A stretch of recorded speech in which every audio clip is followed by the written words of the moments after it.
बुढ़ापा अभिशाप नहीं, बुढ़ापा बनेगा उत्सव जिंदगी का। अटल वयो अभ्युदय योजना बनाए बुजुर्गों की जिंदगी को आसान, लौटाए उनका खोया हुआ स्वाभिमान। कहा जाता है बुढ़ापा अपने आप में एक रोग है। उम्र बढ़ने के साथ हमारे बुजुर्गों को होती है कई तरह की शारीरिक समस्याएं। ऐसे में गरीब, असहाय, वरिष्ठ नागरिकों के पोषण के लिए सरकार ने उठाए हैं कदम। अटल वयो अभ्युदय योजना दिलाती है बुजुर्गों को सही पोषक भोजन। लगभग 50,000 बुजुर्गों को लाभ देने के लिए 39.6 करोड़ बजट में आवंटित किए गए हैं, जिससे होगा हमारे वरिष्ठ जनों का अभ्युदय। साथ ही सहारा बनी वरिष्ठ जनों का राष्ट्रीय वयोश्री योजना, जिसमें गरीबी रेखा के नीचे के हमारे सम्माननीय वरिष्ठों को मिलेंगे सहायक उपकरण और जीवन सहायक यंत्र, जैसे व्हीलचेयर, हियरिंग हेड, वॉकर, जिससे खिल उठी हमारे बड़ों की खोई मुस्कान, क्योंकि हमारे बुजुर्ग हमारा अभिमान। CRA द्वारा निर्मित। सामाजिक न्याय एवं सशक्तिकरण मंत्रालय, भारत सरकार द्वारा जनहित में जारी। सामाजिक न्याय और अधिकारिता मंत्रालय के प्रायोजन में कम्युनिटी रेडियो एसोसिएशन द्वारा निर्मित अटल वयो अभ्युदय योजना पर आधारित कार्यक्रम हमारे बुजुर्ग हमारा अभिमान के एक और अंक में हम आपके घरों तक पहुंच गए हैं। देश के 200 सामुदायिक रेडियो अपनी अपनी भाषाओं और बोलियों में आप लोगों तक केंद्र सरकार की योजनाओं को ढेर सारी जानकारियों के साथ पहुंचाने के लिए प्रयासरत है। इस प्रयास में आपके अंचल में हम अपने रेडियो के माध्यम से कितने सफल हो पा रहे हैं, ये तो आपके पत्र और फोन बता रहे हैं, और हमारी आपसे उम्मीद है कि इन जानकारियों का लाभ आप खुद या अपने घर के बुजुर्गों को जरूर दिलवाएं। आखिर सरकार ये योजनाएं इन्हीं के लिए तो संचालित कर रही है। सामाजिक न्याय और अधिकारिता मंत्रालय भारत सरकार का एक मंत्रालय है जो समाज में दिव्यांगजन, पिछड़ा और अति पिछड़ा वर्ग, बुजुर्गों और अन्य विशेष समूहों के लिए समय समय पर नई योजनाओं के माध्यम से लाभान्वित करता है। वर्तमान में वरिष्ठ नागरिकों के लिए एकीकृत कार्यक्रम के साथ राष्ट्रीय हेल्पलाइन सेवा 14567, वृद्धा अवस्था देखभाल कर्ता प्रशिक्षण कार्यक्रम, वृद्धावस्था विकास योजना, वयोश्री योजना, मोतियाबिंद ऑपरेशन और बुजुर्गों को भरण पोषण का अधिकार जैसी योजनाओं का क्रियान्वयन किया जा रहा है। इन योजनाओं और सेवाओं का उद्देश्य वरिष्ठ नागरिकों को सामाजिक सुरक्षा, स्वास्थ्य देखभाल और आर्थिक समर्थन प्रदान करना है। लेकिन इन योजनाओं का फायदा लेने के लिए बुजुर्गों को खुद को सक्रिय बनाकर रखना भी तो जरूरी है। कैसे? आज भारत बाबा और लक्ष्मी आ गए हैं योजनाओं के बारे में बताने के साथ ही ये बताने के लिए कि उम्र बढ़ने के साथ वृद्धजनों का सक्रिय जीवन कैसे रहे। हमारे बुजुर्ग हमारा सम्मान। सपनों का बादल तुझे बुलाए। कहते हैं बुजुर्गों की दुआ में असर बहुत है। हर एक तूफान का रुख मोड़ देती है, और इन्हीं बुजुर्गों को उनका सम्मान, उनका हक दिलाने और ख्याल रखने हम लाए हैं एक बेहद खास कार्यक्रम, हमारे बुजुर्ग हमारा सम्मान। तेरा हर कदम जो खुददारी का हो, जहां सभी बुजुर्गों की सेहत से जुड़ी एक्सपर्ट एडवाइस, कानूनी सलाह, सरकार द्वारा दी जा रही सुविधाएं व अधिकार और सभी सीनियर सिटीजन्स के जीवन को आसान बना रही टेक्नोलॉजी के साथ साथ फाइनेंशियल एडवाइस और भी बहुत सी जरूरी बातें इस कार्यक्रम में आप सुन पाएंगे। कठिन है अगर रास्ता, तू फिक्र। इस कार्यक्रम को आप तक ला रहे हैं सामाजिक न्याय एवं अधिकारिता मंत्रालय, भारत सरकार व सामुदायिक रेडियो एसोसिएशन।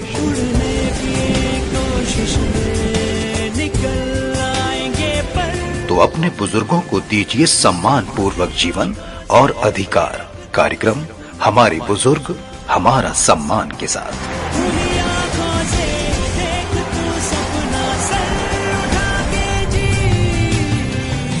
हमारे बुजुर्ग हमारा सम्मान। सर उठा के जी।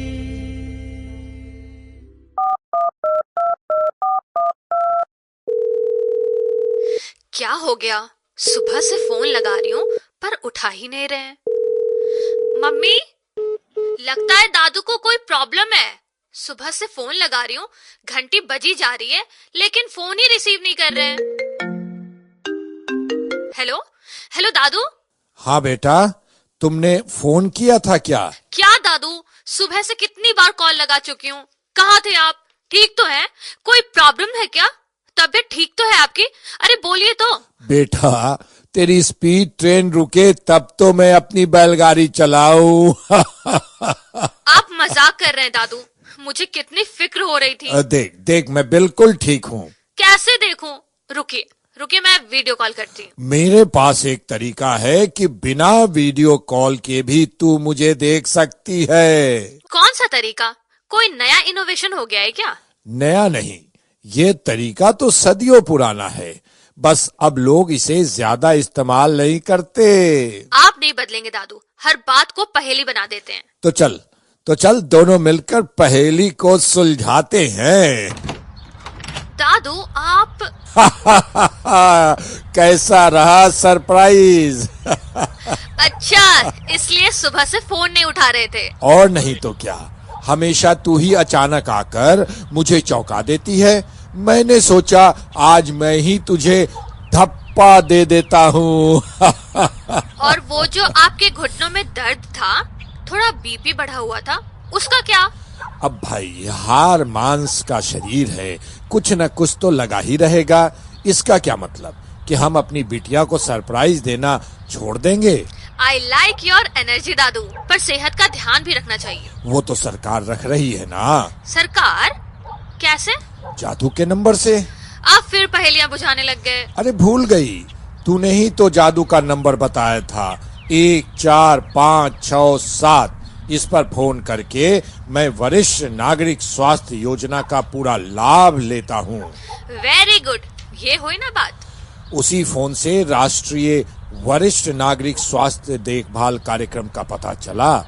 मैंने फौरन अपने सब दोस्तों को भी इसकी जानकारी दे दी। वाह दादू, आपकी अलर्टनेस से तो आप हमारी जनरेशन को कॉम्प्लेक्स दे सकते हैं। तुम लोगों को देखकर तो हमें ऊर्जा मिलती है। तुम्हारी उम्र में हमें ना तो इतना नॉलेज था और ना हम इतने सारे टास्क करते थे।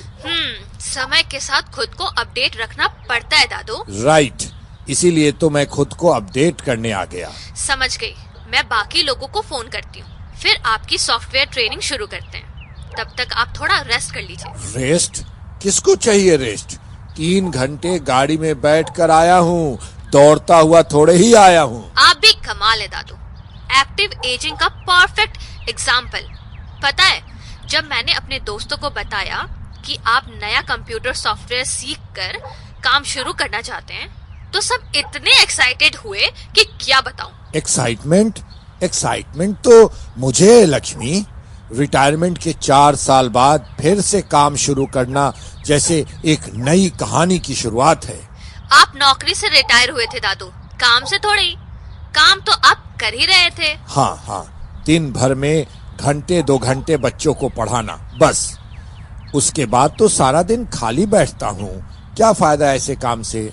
यही तो फायदा है। क्या कि मैं तुझे सरप्राइज करने आ गया? नहीं, कि आप नया सॉफ्टवेयर सीखने आ गए। वो तो बच्चों की जरूरत है। गांव में उन्हें ढंग से कंप्यूटर के बारे में बताने वाला कोई नहीं। ये सॉफ्टवेयर उन्हें आगे अपने करियर में काम आएगा। अब वो सब तो यहाँ आ नहीं सकते, ना ही तुम लोग लंबे समय तक वहाँ रह सकते हो, तो मैंने सोचा कि मैं ही सीख कर उन्हें सिखा देता हूँ कंप्यूटर। यही तो फायदा हुआ। 1 घंटे बच्चों को पढ़ाने के चक्कर में आप एक नया स्किल सीख रहे थे। ये आपके भी तो काम आएगा। स्किल कभी बेकार नहीं जाती। ये तो 100% की बात कही बेटी। दद्दू, हमारी सरकार भी बुजुर्गों को किसी बेहतर काम में लगाए रखने के लिए वयो अभ्युदय योजना चला रही है। पिछली बार तुमने इसकी चर्चा की थी। क्या एक शब्द कहा था तूने? वो क्या? एजिंग? Active ageing. हाँ, एक्टिव एजिंग। अभी भी तूने कहा मैं एक्टिव एजिंग का उदाहरण हूँ। थोड़ा खुलकर बताएगी क्या है ये एक्टिव एजिंग? सरकार की कोई नई योजना है क्या? योजना नहीं है दद्दू, ये एक मोरल सिचुएशन है। यानी सरकार चाहती है हम जैसे लोग ज्यादा से ज्यादा एक्टिव रहें, ठीक? नौकरी से रिटायर होने पर हम जिंदगी से थोड़े रिटायर हो जाते हैं। बस हमारे काम की प्रवृत्ति बदल जाती है। क्या बदल जाती है? अरे भाई, पहले हम पैसे कमाने के लिए काम करते थे, अब समय काटने के लिए काम करते हैं। वो भी ठीक है, लेकिन यदि कोई काम करके पैसे भी कमाना चाहे तो सरकार इसके लिए भी इनकरेज करती है। क्या उनके लिए नौकरियों का इंतजाम कर देती है? जवान लोगों को तो बड़ी मुश्किल से नौकरी मिलती है, और तुम हम बुजुर्गों को आमदनी के साधन देने की बात कर रही हो। सिर्फ आमदनी के ही साधन नहीं, बल्कि पेंशन की सुविधा भी। वरिष्ठ पेंशन बीमा योजना, राष्ट्रीय पेंशन प्रणाली, अटल पेंशन योजना, ऐसे और भी कई योजनाएं हैं। सच में? आपको यकीन नहीं होता तो रुकिए, मैं आपको बात करवाती हूँ। किससे? रुकिए तो। अरे लक्ष्मी, मैं 1 4 5 6 7 डायल करके जानकारी ले लूंगा। फिर मुझे मत कहिएगा। अरे नहीं कहूँगा बाबा, नहीं कहूँगा। लीजिए दद्दू, मेरे दोस्त भी आ गए। नमस्ते दादाजी। नमस्ते बच्चों। अरे इतनी सुबह सुबह कौन है भाई? अरे बड़े बाबू, मेरे घर आप? क्या करूं सुखी भाई, रोज तुम्हारे साथ टहलता था, अब 10-15 दिन से तुम आ ही नहीं रहे। क्या कहूं बड़े बाबू, अब चला ही नहीं जा रहा, उम्र भी बढ़ती जा रही है, जोड़ों के दर्द से चलना मुश्किल है। तो मेरे जैसे वॉकर क्यों नहीं ले लेते? साथ साथ टहलने का मजा फिर आ जाए। अरे बड़ा बाबू, हमारे पास इतने पैसे कहाँ कि हम भी ले लें अपना वॉकर। अरे काका, अब चिंता छोड़िए, राष्ट्रीय वयोश्री योजना से नाता जोड़िए। क्या है ये राष्ट्रीय वयोश्री योजना?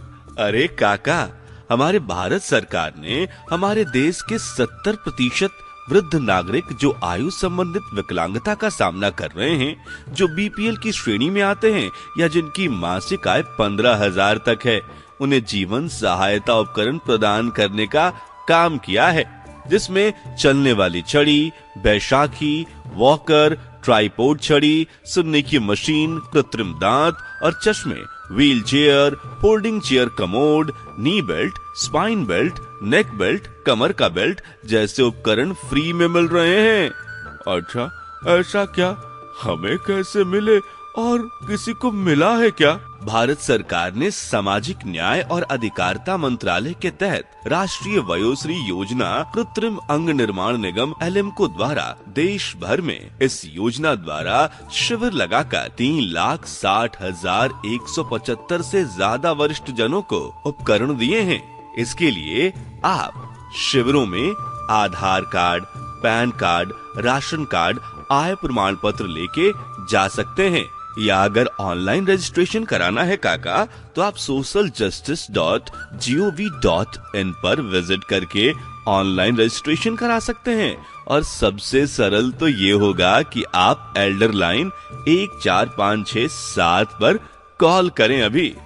अरे वाह, कितनी अच्छी जानकारी दी तुमने। अब मैं भी लूंगा वॉकर और बड़े बाबू के साथ मैं भी सैर पे जाऊंगा।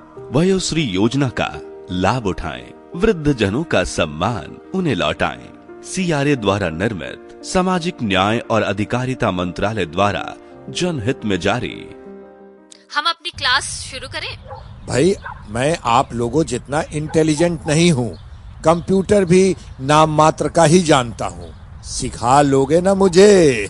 दादाजी, इंटेलिजेंट ये तो पता नहीं, लेकिन एनर्जेटिक तो आप हैं, वो काफी है। बस तुम जैसे बच्चों को देखकर जोश आ जाता है। जब कभी जरा थोड़ा ढीला पड़ता हूँ तो ये है ना लक्ष्मी बम, धमाका कर मुझे जगा देती है। दादाजी, लक्ष्मी ने बताया आप अकाउंट ऑफिस में काम करते थे।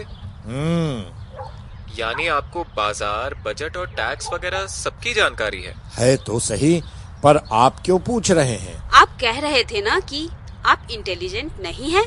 अब देखिए, आप टेक्स्ट के मामले आसानी से सुलझाते थे और हम कोचिंग जाने के बाद भी इस सब्जेक्ट में बस पासिंग नंबर लाते हैं। अरे इतना भी मुश्किल नहीं है।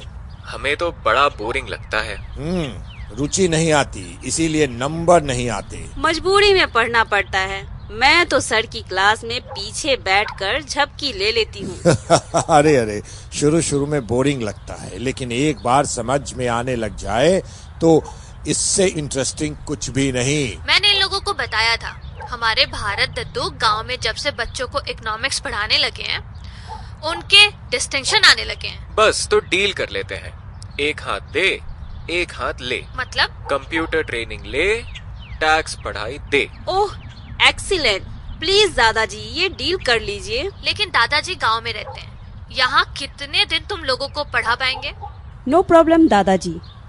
दादाजी अब टेक्नो फ्रेंडली होने वाले हैं, तो दूर बैठकर भी हमारी क्लास ले पाएंगे।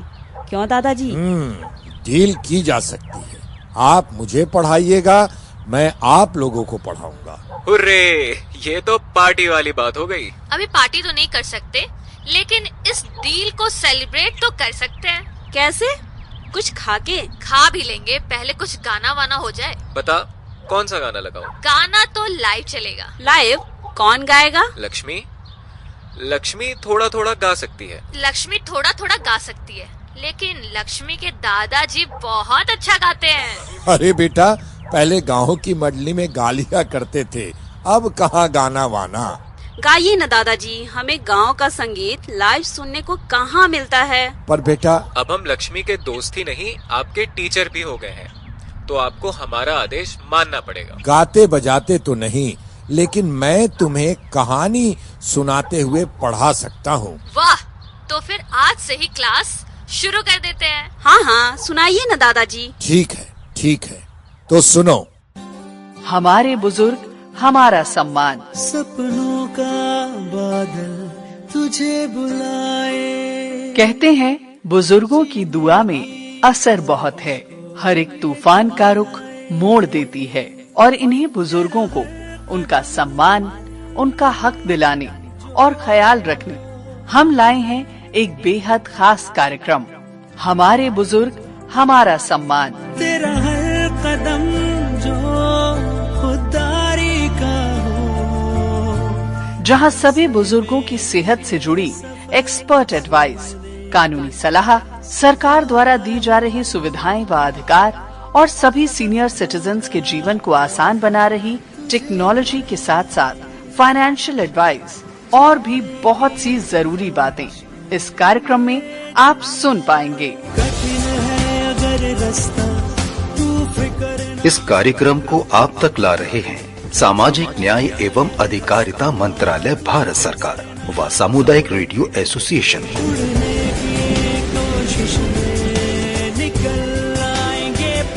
तो अपने बुजुर्गों को दीजिए सम्मान पूर्वक जीवन और अधिकार। कार्यक्रम हमारे बुजुर्ग हमारा सम्मान के साथ।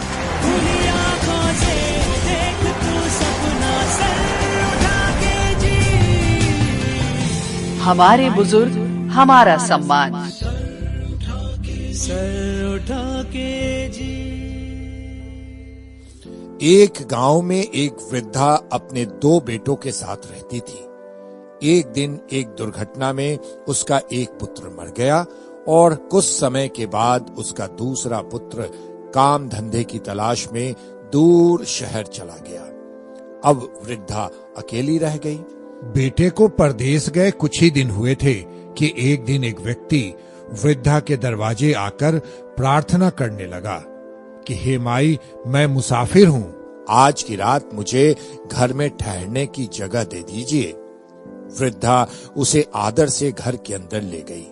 उत्सुकतावश उसने मुसाफिर से पूछा कि तुम कहां से आ रहे हो?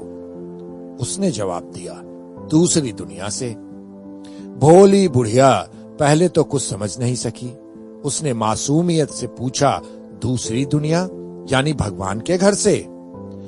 मुसाफिर धीरे से मुस्कुरा दिया और दूसरी दुनिया के बारे में तरह तरह की बातें बताने लगा।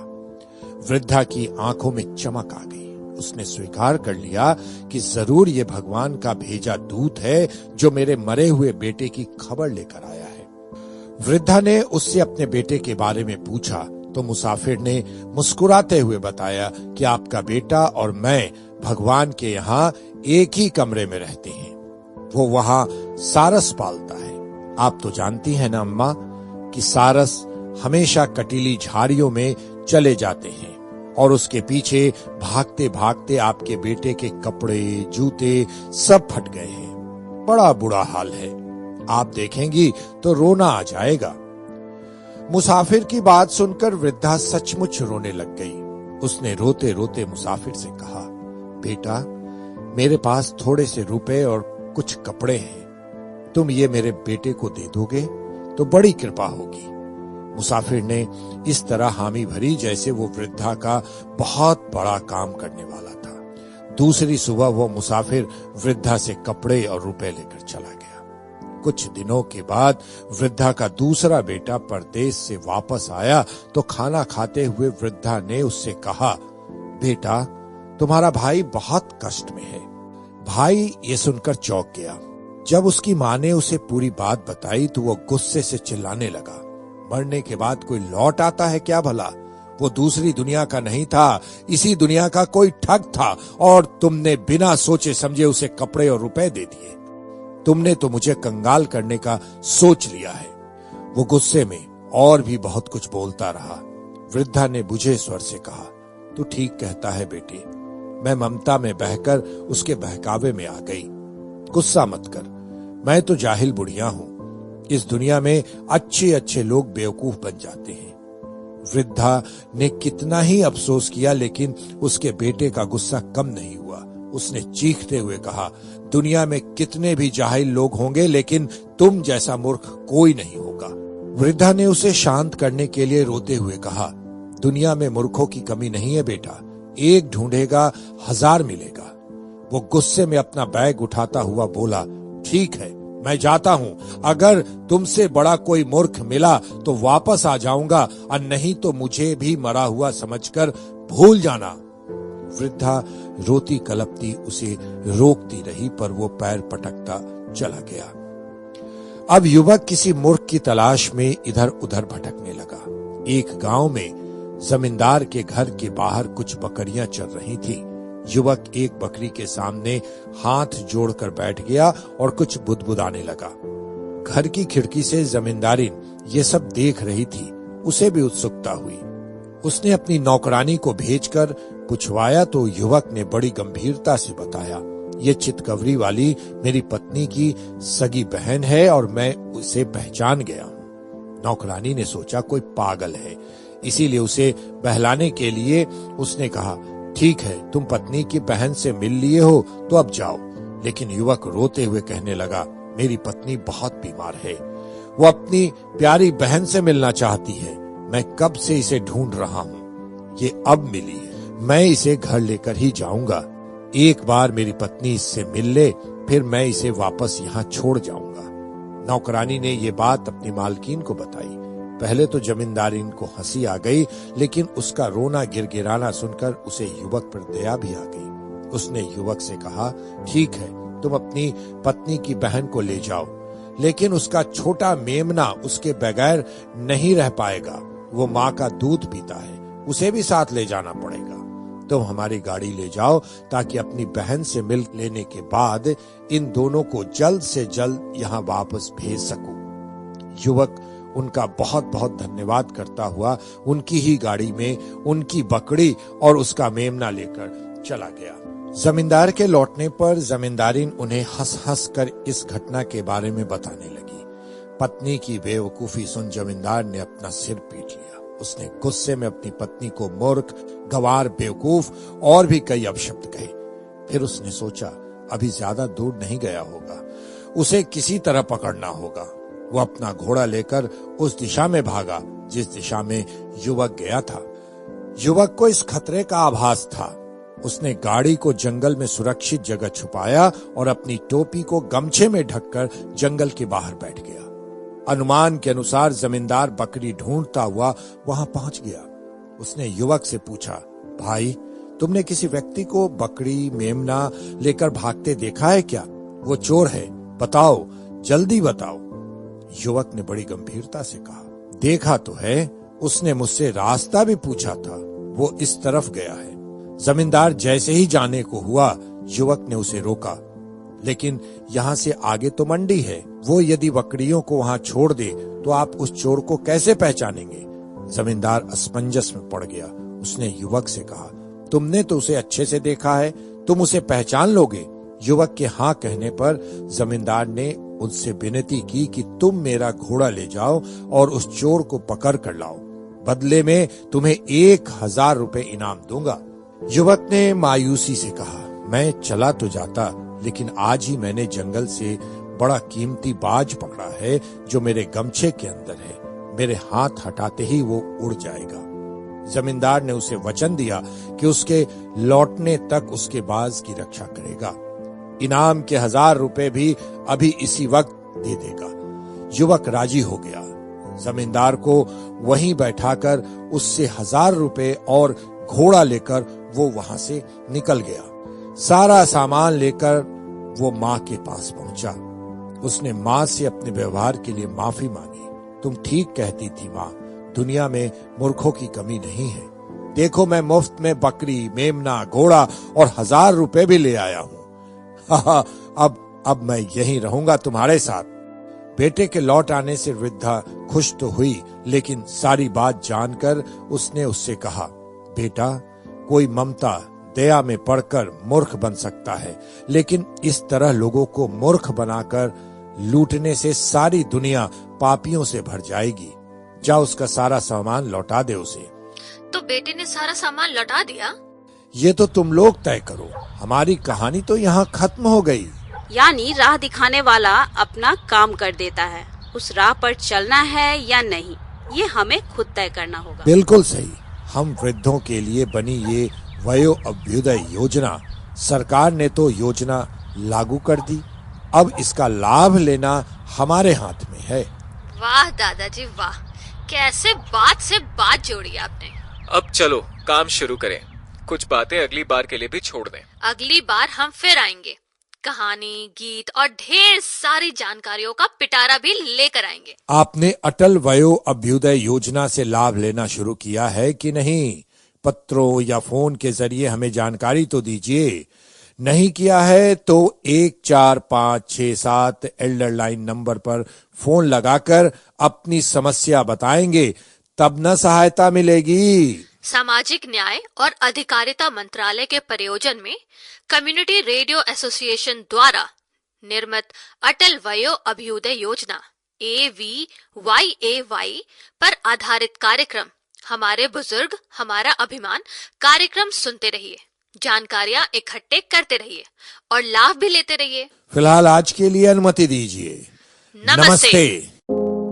बुढ़ापा अभिशाप नहीं, बुढ़ापा बनेगा उत्सव जिंदगी का। अटल वयो अभ्युदय योजना बनाए बुजुर्गों की जिंदगी को आसान, लौटाए उनका खोया हुआ स्वाभिमान। कहा जाता है बुढ़ापा अपने आप में एक रोग है। उम्र बढ़ने के साथ हमारे बुजुर्गों को होती है कई तरह की शारीरिक समस्याएं। ऐसे में गरीब, असहाय, वरिष्ठ नागरिकों के पोषण के लिए सरकार ने उठाए हैं कदम। अटल वयो अभ्युदय योजना दिलाती है बुजुर्गों को सही पोषक भोजन। लगभग 50,000 बुजुर्गों को लाभ देने के लिए 39.6 करोड़ बजट में आवंटित किए गए हैं, जिससे होगा हमारे वरिष्ठ जनों का अभ्युदय। साथ ही सहारा बनी वरिष्ठ जनों का राष्ट्रीय वयोश्री योजना, जिसमें गरीबी रेखा के नीचे के हमारे सम्माननीय वरिष्ठों को मिलेंगे सहायक उपकरण और जीवन सहायक यंत्र, जैसे wheel chair, hearing head, walker, जिससे खिल उठी हमारे बड़ों की खोई मुस्कान, क्योंकि हमारे बुजुर्ग हमारा अभिमान। CRA द्वारा निर्मित सामाजिक न्याय एवं सशक्तिकरण मंत्रालय, भारत सरकार द्वारा जनहित में जारी।